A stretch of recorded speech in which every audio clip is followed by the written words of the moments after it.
یہ تھے نہیں، کوئی محمد ابھی موجود ہے جس کی وجہ سے آسمان بچا ہوا ہے، زمین سجی ہوئی ہے. کوئی محمد ابھی ہے جس نے کائنات کے نظام کو روکا ہوا ہے. کوئی محمد ہے جو نظام کائنات چلا رہا ہے. آج کے شیعوں کے لیے مدت پہلے صادق کی بارگاہ میں ایک صحابی نے سوال کیا تھا، اس دور کے شیعوں کے لیے نہیں، تمہارے لیے کیا تھا. وہ جواب مولا کا سننا اور اپنا عقیدہ ٹھیک کر لینا. اس بندے نے امام سے کہا، مولا جس دور میں آپ میں سے کوئی بھی نہیں ہوگا، اس دور کے شیعہ مسائل کس سے پوچھیں گے؟ یقیناً یہ آج کے دور کی بات ہے. جس دور میں آپ کا کوئی بھی نہیں ہوگا، اس دور کے شیعہ کیا کریں گے؟ امام جلال میں آ کہتے وہ کون سا دور ہوتا ہے جب ہم نہیں ہوتے؟ ہم ہر دور میں موجود ہیں. اب میں کیا کروں؟ میں مشکل دور کا پابند خطیب ہوں. مجھے حقائق پڑھنے بھی ہوتے ہیں اور ہوا کے جھونکے کی طرح گزرنا بھی ہوتا ہے.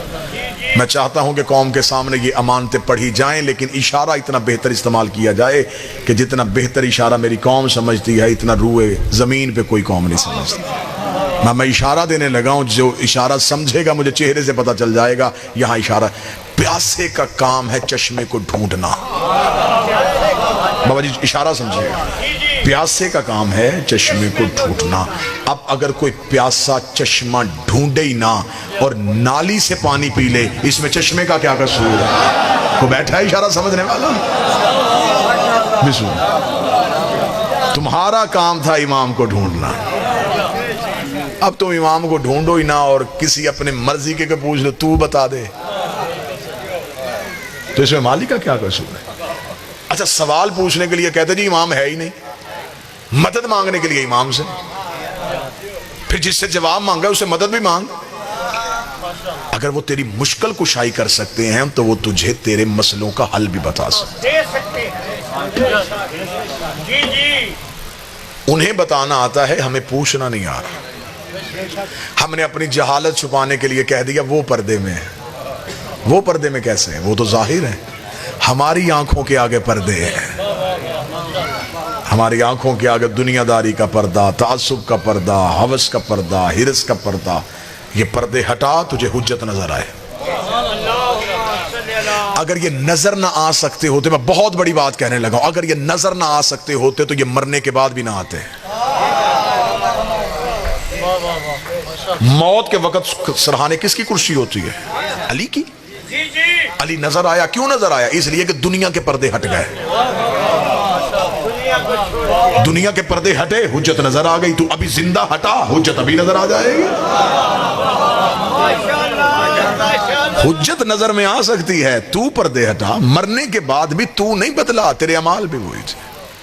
امام فرماتے ہیں ہم سے ملاقات کے لیے جو شیطان ہمارے ماننے والے کے دل میں پہلی رکاوٹ ڈالتا ہے وہ یہ ڈالتا ہے، کہاں ہم کہاں وہ. آج بھی کسی شیعہ سے پوچھو جی امام سے ملاقات ہو سکتے، وہ کہتے ہیں ہم گناہگار ہیں. امام کہتے ہیں یہ پہلی رکاوٹ ہے تمہاری اور ہماری ملاقات میں جو تمہارے دل میں ابلیس نے ڈالی ہے. کہاں تم اور کہاں ہم. دو علموں کے درمیان معصوم کا فرمان سنو. معصوم فرماتے اگر ہم تمہیں تمہارے گناہوں کی وجہ سے دور رکھتے تو ہم تمہارے دل میں اپنی ولایت ہی کیوں ڈالتے؟ اگر ہم نے تمہارا ظرف اس قابل سمجھا ہے کہ اپنی ولایت تمہیں دی ہے تو یقیناً ہم تمہیں ملنا چاہتے ہیں. ہم تمہیں ملنا چاہتے ہیں. ہماری طرف سے انکار نہیں ہے، تمہاری طرف سے انکار ہے. ہم ملنے سے نہیں گھبرا رہے، تم ملنے سے گھبرا رہے. جی بالکل.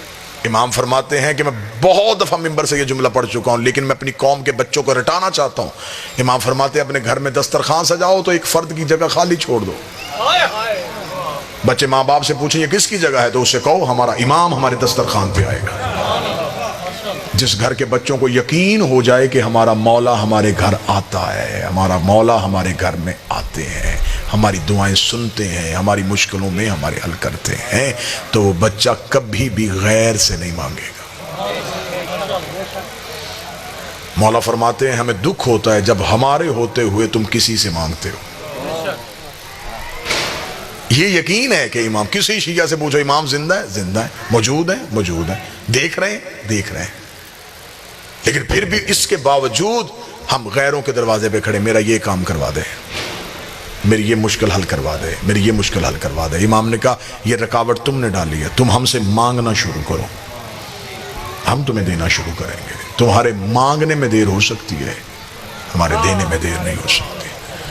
حدیث قصہ کے راز جتنے کم علمی کی بنیاد میں پڑھ سکتا تھا میں نے آپ کے سامنے پڑھے۔ ان 14 کو صرف ماننا نہیں، ان کی معرفت شرط ہے۔ انہیں پہچانو، یہ ہیں کون، ان کی معرفت کیا ہے۔ یہ انہوں نے کرم کر دیا ہے کہ انہوں نے ہمارے دل میں اپنی محبت پیدا کر دی۔ اب ہمارے دل میں ان کی محبت ہے، ان کی ولایت ہے۔ کتنا بہتر جملہ علی نے ہمارے لیے کہا ہے۔ مولا فرماتے ہیں میں اپنے دشمن کو دنیا بھی سجا کے دے دوں وہ پھر بھی مجھے نہیں مانے گا۔ خود علی فرما رہے، نہج البلاغہ میں فرما رہے، مولا فرماتے ہیں میں اپنے دشمن کو ساری دنیا بھی دے دوں وہ پھر بھی مجھے نہیں مانے گا۔ اور پھر جو تم پہ فخر کیا وہ سننا۔ علی فرماتے ہیں میں اپنے محب کی ناک پہ تلوار رکھ کے کہوں میری محبت مجھے واپس کر، وہ پھر بھی نہیں کرے گا۔ وہ میرے کہنے پہ بھی مجھے واپس نہیں کرے گا۔ علی کو اتنا ناز ہے اپنے شیعہ پہ۔ ایک بندے نے کوفے میں آ کے کہا تھا، اس نے کہا یا علی میں غریب ہو گیا ہوں، تیری محبت کا فائدہ کیا ہے؟ علی نے چہرہ پھیر لیا، اس نے کہا میں مانگنے کے لیے آیا تھا، آپ نے رخ کیوں بدلا؟ امام نے فرمایا حق کے امام کے سامنے جھوٹ بولتا تجھے شرم نہیں آتی؟ اس نے کہا مولا میں نے کیا جھوٹ بولا؟ فرمایا قیمتی چیز اپنے پاس رکھ کے خود کو غریب نہیں کہتے۔ اس نے کہا مولا میرے گھر میں کوئی قیمتی چیز نہیں۔ مولا فرمایا اس وقت بھی تیرے پاس وہ چیز ہے۔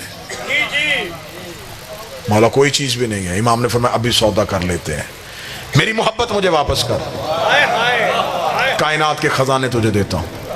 قدموں میں گر کہتا دو جہاں بھی تول کے دے، میں تیری محبت پھر بھی واپس نہیں کروں گا۔ علی مسکرا کے فرماتے اتنی قیمتی چیز اپنے پاس رکھ کے خود کو غریب کیسے کہلوا رہا تھا؟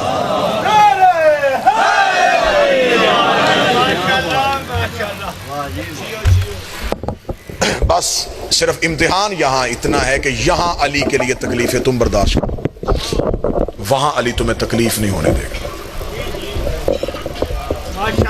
یہاں علی کے لیے جتنا برداشت کر سکتے ہو کرو۔ امتحان آنے شروع ہو جائیں تو اسے سمجھو کہ علی تمہیں قریب کر رہے ہیں۔ دنیا کے امتحان مصیبتیں نہیں ہوتی، آزمائشیں ہوتی۔ یہاں امتحان علی کے محبت میں تم دے دو، وہاں کے امتحان میں علی تمہیں بچا لے گا۔ میں اپنی قوم کے سامنے پھر منت کر کے کہہ رہا ہوں یہاں کا امتحان آسان ہے، وہاں کا مشکل ہے۔ وہاں کے امتحان سے بچنے کے لیے یہاں امتحان دو۔ یہاں عقیدے کا امتحان ہے، وہاں اعمال کا امتحان ہے۔ یہاں علی تمہیں عقیدے کی وجہ سے پرکھے گا، دنیا تمہیں دور کرے گی، لوگ نفرت کریں گے، تعلق ختم ہوں گے، دوستیاں برباد ہوں گی، تمہیں علی کی ولایت کے جرم میں تنہا کر دیا جائے گا، تم پہ طنز کیا جائے گا، تمہیں گالی دی جائے گی، تمہیں برا بھلا کہا جائے گا۔ علی کے لیے سب برداشت کر لینا۔ میں دو علموں کے درمیان کھڑا ہو کے کہہ رہا ہوں علی کی ولایت میں سر دینا پڑے بڑے کام کا سودا ہے، علی کی ولایت کے لیے تعلق قربان کرنا پڑے کوئی گھاٹے کا سودا نہیں۔ سب کچھ چھوڑ دینا، علی نہ چھوڑنا۔ مشکل دور آ گیا ہے، علی کی ولایت طریقے سے چھیننے کی کوشش کی جا رہی ہے، کہیں عبادت کے بھیس میں، کہیں خوف کے بھیس میں، کہیں حرص کے بھیس میں، کبھی بھی علی نہ چھین۔ علی کی ولایت میں سیسا پلائی دیوار بن جاؤ۔ دنیا میں علی کا اتنا مشکل کام ہے، علی آسانیوں سے نہیں ملتا۔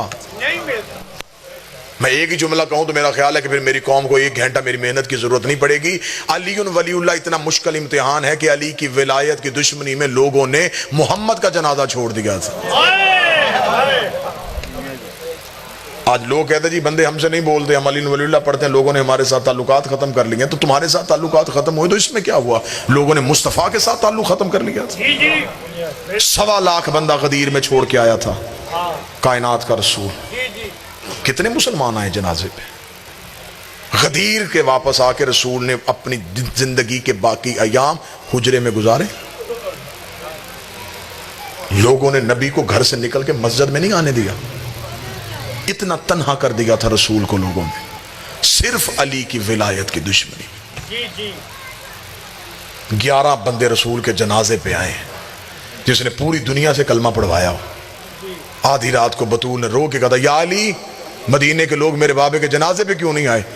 علی رو کے فرماتے بطول علی کی ولایت کی دشمنی میں لوگوں نے تیرے بابے کا جنازہ چھوڑ دیا۔ آج شیعہ گھر کا بچہ ہو کے کہہ رہا ہے کہ علی ولی اللہ کیا ہے؟ محمد کی بیٹی قتل ہوئی ہے علی کی ولایت کی دشمنی میں، مبلغہ ولایت ہی شہزادی۔